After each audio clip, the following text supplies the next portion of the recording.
Tarbiyah, Prodi Pendidikan Agama Islam semester 1 IAI Al-Azhar. Mata kuliah Bahasa Indonesia, dosen pengampu Pak Agus Bakti MPI. Di sini saya akan menjelaskan sedikit pemaparan yang berjudul Sejarah Bahasa Indonesia.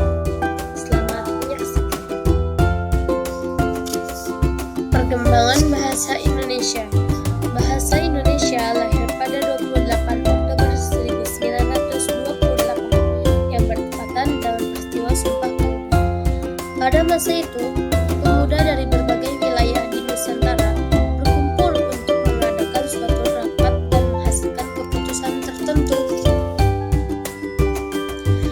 Keputusan tertentu itu berhasillah kepada Ikrar Sumpah Pemuda yang berbunyi, yang pertama itu bertumpah darah yang satu tanah Indonesia, yang kedua berbangsa yang satu bangsa Indonesia, yang ketiga yaitu menjunjung bahasa persatuan bahasa Indonesia.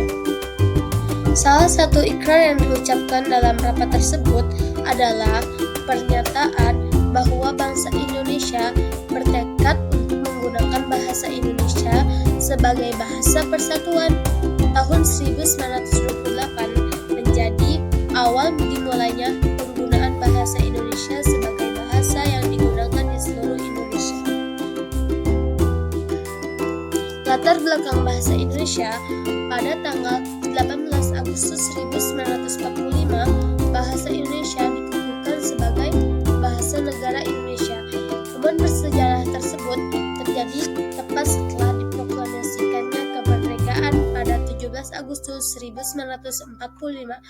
Pengukuhan tersebut tercatat dalam Undang-Undang Dasar 1945 pasal 36. Di sini ada fungsi bahasa Indonesia.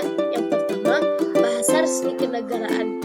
Kedua, bahasa pengantar dalam pendidikan. Yang ketiga, alat berhubung pada tingkat nasional, alat pengembangan kebudayaan, ilmu pengetahuan dan teknologi.